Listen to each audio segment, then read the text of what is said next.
Kryetari i Partisë Demokratike Sali Berisha në një bashkëbisedim online me qytetarët në rrjetet sociale foli për vendimin e gjykatës kushtetuese që la në fuqi pezullimin nga detyra të zëvendës kryeministres Belinda Balluku. Dr. Berisha akuzoi kryeministrin Edi Rama se ka përdorur disa antar të trupës që të rrëzonte masën e GKK-s. Edi Rama në mënyrën më do të thosha më të papërgjegjshme, më antikushtetuese, më antiligjore, vendosi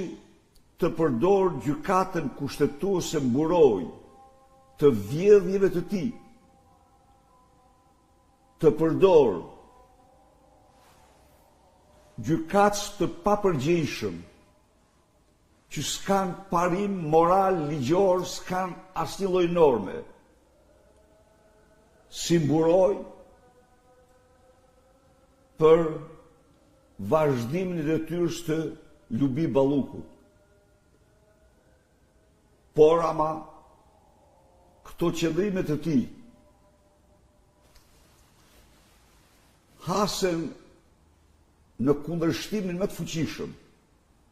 të partnerëve tanë për çka dhe të Komisionit Evropian për çka unë shpreh mirënjohjen më të pakufishme ndaj tyre, sepse me këto qëndrime ju dëshmojnë shqiptarëve se Edi Rama është njeriu që nuk ka asnjë interes tuaj, njeriu që nuk ndjek asnjë interes tuaj, njeriu që shkelmon mbi të gjitha interesat e shqiptarëve të aftë në tyre europiane për të mbrojtur lëkurën e tij, veprat e tij të zeza, vjedhjet e tij të mëdha.